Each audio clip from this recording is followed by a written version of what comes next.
There is a saying, ancient and profound, that whispers through the ages in the lands of Egypt. It says, "May one always drink from the Nile." This is not just a wish for good health or a hope to quench one's thirst. It is something much deeper. It is a prayer for a life connected to its source, a life that is continuously nourished by the very essence of existence. The Nile is more than just a river. For millennia, it has been the lifeblood of a civilization, a flowing artery of green in a vast desert of gold. Its annual floods brought fertile soil, allowing crops to grow and people to thrive. It represents a promise of renewal, a constant and dependable source of life in a world that can often seem harsh and unforgiving.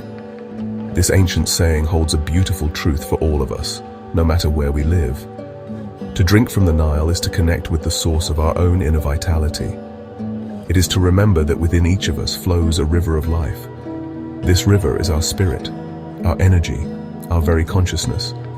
Just as the great river carves its path through the landscape, our own life force moves through us, shaping our experiences and guiding our journey. When we feel lost or disconnected, it is often because we have wandered too far from our own internal river. The invitation is always there to return, to drink deeply, and to be replenished by the life-giving waters that flow within our own hearts. The river has its own wisdom. It does not rush needlessly, nor does it stand still for too long. It moves with a purpose that is both gentle and powerful. It follows the contours of the land, finding the path of least resistance. Yet it has the strength to wear away stone over time. This is a powerful lesson for the human spirit. We too have a natural course, a path that feels most true to who we are. When we learn to listen to this inner flow, we find a similar strength. We can navigate the challenges of life not with force, but with a quiet and persistent grace, shaping our world from a place of authenticity and inner peace. And so, we begin our journey by contemplating this mighty river. The Nile is a physical reality, a geographical wonder, but it is also a magnificent symbol. It teaches us about cycles, about giving and receiving, and about the incredible power of a constant flowing presence. As we explore the nature of water, let us hold this image in our minds. Let us remember the wish to always drink from its life-giving stream. This is an invitation to live a life that is deeply connected, continuously nourished, and flowing with the timeless wisdom that nature so generously offers to us all. It is a journey back to ourselves, guided by the most essential element of all. Water is a perpetual traveler. It is on an endless journey, a grand and beautiful cycle that connects the sky, the land, and the sea. Think of a single drop of rain falling from a cloud. It lands on a high mountain peak, joining with other drops to form a tiny trickling stream.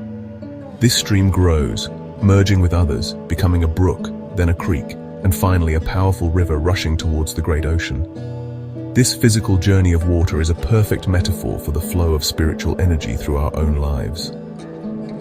This energy, this life force, is constantly moving within us and around us.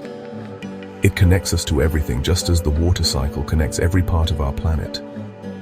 This spiritual energy is not something we can hold or possess. It must flow. When it moves freely, we feel alive, vibrant, and connected to the world. We feel a sense of purpose and direction. The energy might begin as a small inspiration, a quiet thought, much like that first drop of rain. As we nurture it, as we give it our attention and act upon it, it gains momentum. It joins with other energies, with the ideas and support of other people, and it grows into something much larger than itself. It becomes a powerful current in our lives, capable of creating wonderful things and carrying us towards our true destiny, just as a river flows inevitably towards the vastness of the sea. When this flow is blocked, we feel it immediately. We may feel stuck or tired or disconnected from ourselves and from others. These blockages are like dams in a river. They can be created by fear, by doubt, or by holding on too tightly to old patterns and beliefs that no longer serve us. The water builds up behind the dam, becoming stagnant. The spiritual energy within us does the same. It needs to be released. The journey of water teaches us that movement is essential for health. Stagnant water can become unhealthy, but flowing water is fresh, clear, and full of life. Our spiritual task is to identify and gently dissolve these dams within ourselves. Therefore, we can look to the journey of water to understand our own spiritual health. Are we allowing our energy to flow? Are we open to new experiences and new ideas that can nourish our inner stream? Or are we holding back, creating blockages that lead to stagnation? The beauty of this process is that the energy is always there, waiting. Just as the sun's warmth can evaporate water and lift it back into the sky to begin its journey anew, a moment of insight or a simple act of courage can dissolve our inner dams. It allows our spiritual energy to flow once more, rejoining the great endless cycle of life, growth, and renewal. Water is a remarkable substance. It is not fixed in one state. It can be a flowing river, a solid block of ice, or an invisible wisp of steam. These different forms of water are much like the different states of our own human emotions and our journey of personal growth. At times, our inner world is like a flowing river. Our feelings move through us easily. We feel joy, sadness, and excitement, and we allow them to pass without getting stuck. This is a state of emotional health, where we are fluid and adaptable. We are moving with the current of life, experiencing our feelings fully, and then letting them go, making space for the next moment to unfold naturally. Then there are times when our emotions become frozen, like ice. This can happen when we experience a deep hurt, a profound loss, or a great fear. We might shut down our feelings to protect ourselves from pain. Our heart feels solid and unmoving. In this state, we are not flowing. We are stuck. While ice has its own form of strength and beauty, a life lived in a frozen state is a life that is not fully lived. Growth becomes impossible. The journey of water teaches us that ice is not a permanent state. With warmth, with compassion and understanding from ourselves or others, the ice can begin to melt and the flow can be restored. At other times, our feelings can be like steam or mist. They can be subtle, diffuse, and hard to grasp. This might be a feeling of vague anxiety, a gentle sense of wonder, or a dreamlike state of creativity. Like steam, these emotions can rise up and expand our awareness. They can lift us to new perspectives, allowing us to see things from a higher vantage point. Steam is water in its most ethereal form, light and free. It represents the power of our thoughts and our imagination to transcend the ordinary. It is the part of us that dreams, that creates, and that connects with the unseen world of spirit and inspiration, spreading out to touch everything around us. Understanding these states helps us to be more compassionate with ourselves. It is natural to experience all of them. There will be times of flow, times of being frozen, and times of ethereal expansion. Personal growth is the process of learning to navigate these different forms. It is about learning how to bring warmth to the frozen parts of ourselves. It is about learning to ground the misty, dreamy parts of our nature into concrete action. And it is about cherishing the times of easy flow. Water, in all its forms, is still water.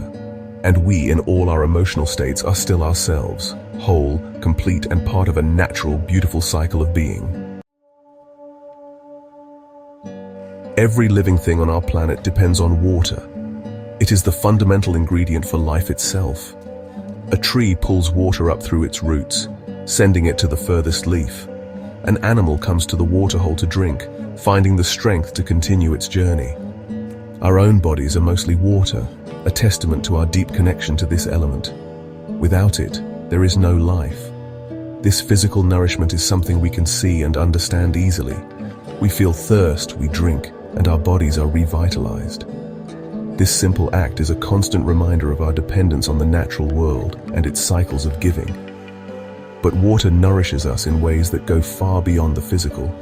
It nourishes our soul. The sound of rain falling on a roof can bring a sense of peace and cleansing. The sight of waves crashing on a shore can fill us with a feeling of awe and power.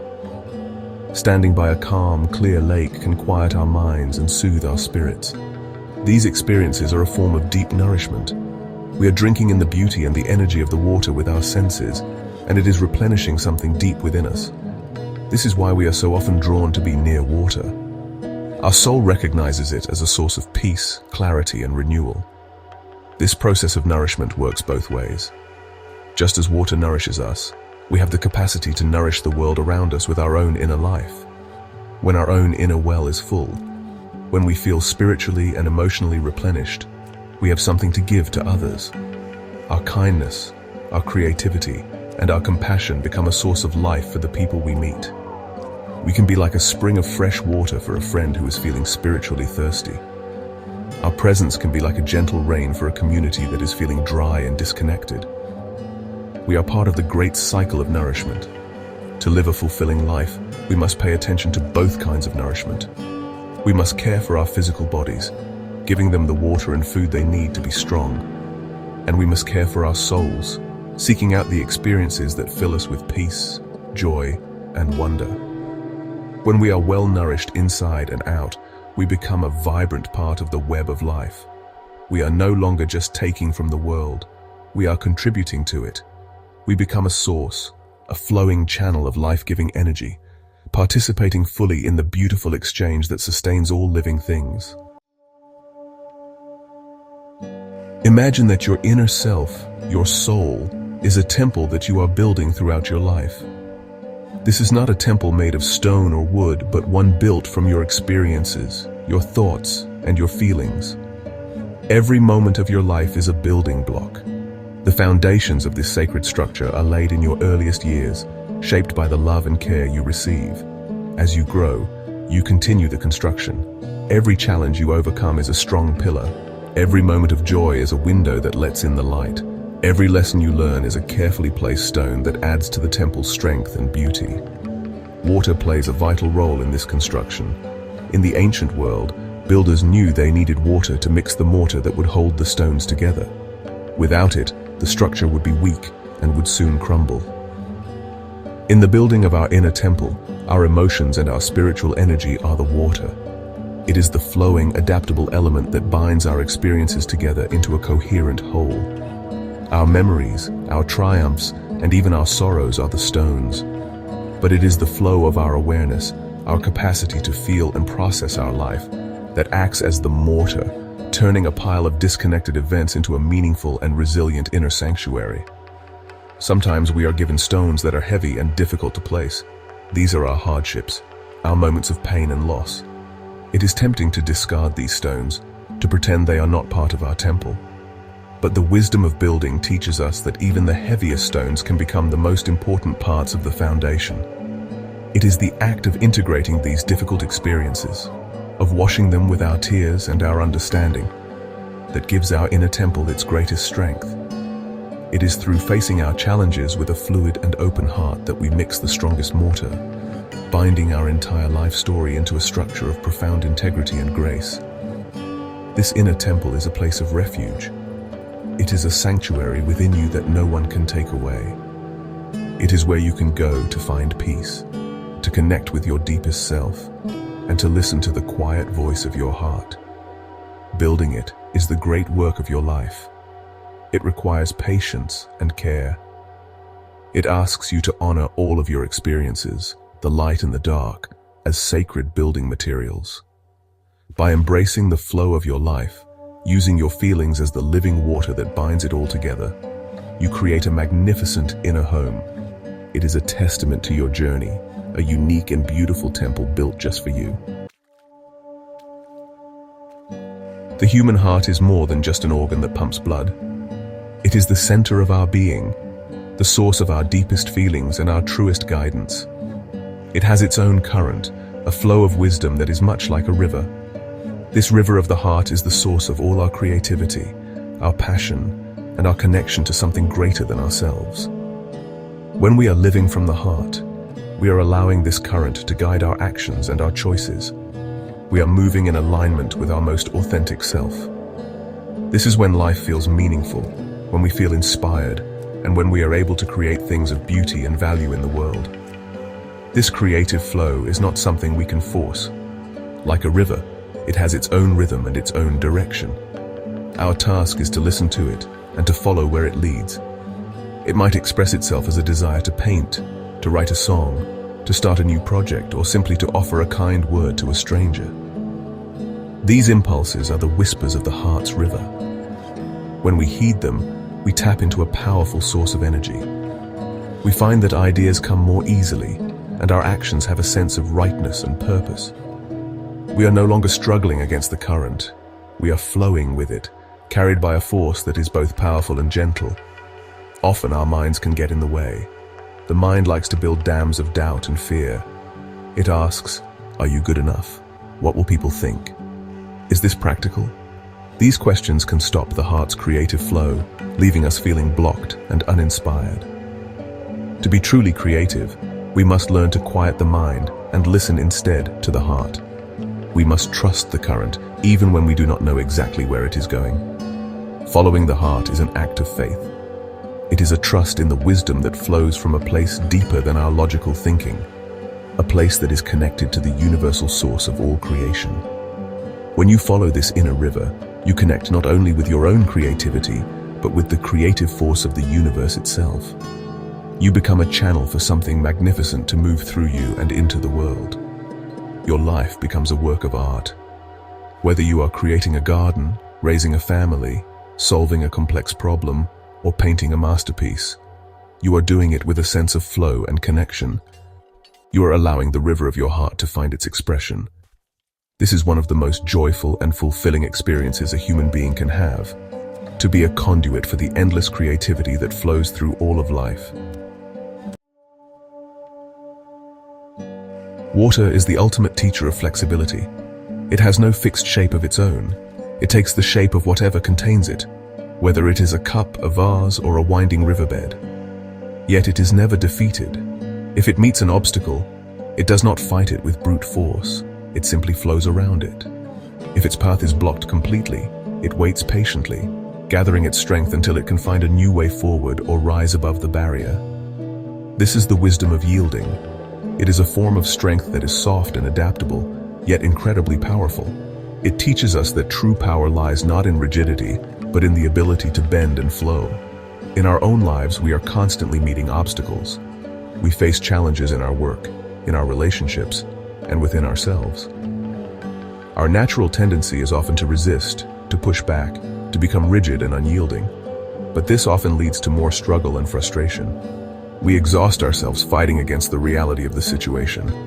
The wisdom of water invites us to try a different approach. It encourages us to be flexible. Can we flow around this problem instead of trying to break through it? Can we be patient and wait for the right moment to move forward? Can we adapt our shape to fit the new circumstances we find ourselves in? Staying open and flexible is a practice. It requires us to let go of our need to control everything. It asks us to trust that, like water, we have the inner resources to navigate whatever comes our way. When we are flexible, we are less likely to break under pressure. A rigid tree can be snapped by a strong wind, but a supple blade of grass bends and survives. In the same way, a person who is mentally and emotionally flexible can handle life's storms with greater grace and resilience. They can learn from challenges, adapt to change, and continue on their journey without being shattered by setbacks. This does not mean being passive or weak. Water is gentle, but it is also one of the most persistent and powerful forces on Earth. Over time, a flowing river can carve a canyon through solid rock. Its strength comes from its constant, gentle, and adaptable movement.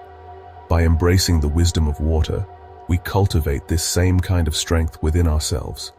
We learn to trust our heart's path, even when it takes unexpected turns. We stay open to new possibilities and are willing to change course when necessary. We move through life with a quiet confidence, knowing that by being fluid, we are truly unbreakable.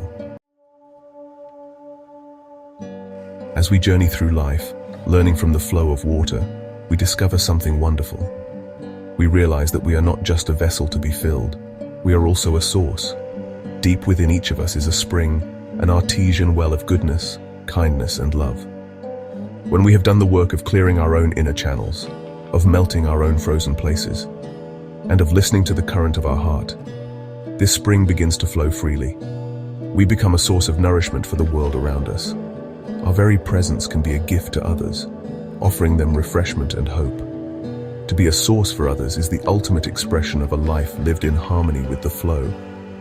It is the natural outcome of being well nourished ourselves. When our own cup is full, it naturally overflows. We do not have to force it. Our acts of kindness and compassion become effortless. We share our wisdom not because we want to prove we are wise, but because it is the natural thing to do. We become like a river that flows through a dry land, bringing life and greenery wherever it goes, without asking for anything in return. This is the great joy of a mature spirit. Embracing the flow of life means accepting all of it. The calm pools of stillness, the rushing rapids of change, and the long meandering stretches. It means trusting that every part of the journey has its purpose.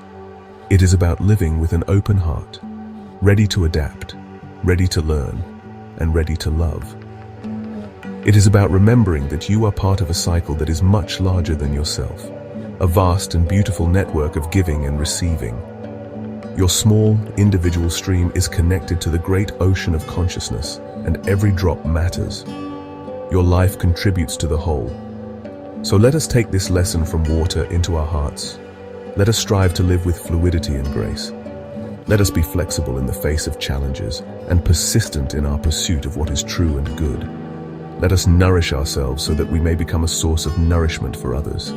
Let us embrace the ever-changing, ever-flowing nature of our existence, and in doing so, find a deep and lasting peace. By becoming like water, we find our way back to our true nature, and we become a blessing to the world. We become a river of life, flowing freely and giving generously. Stars on our own terms.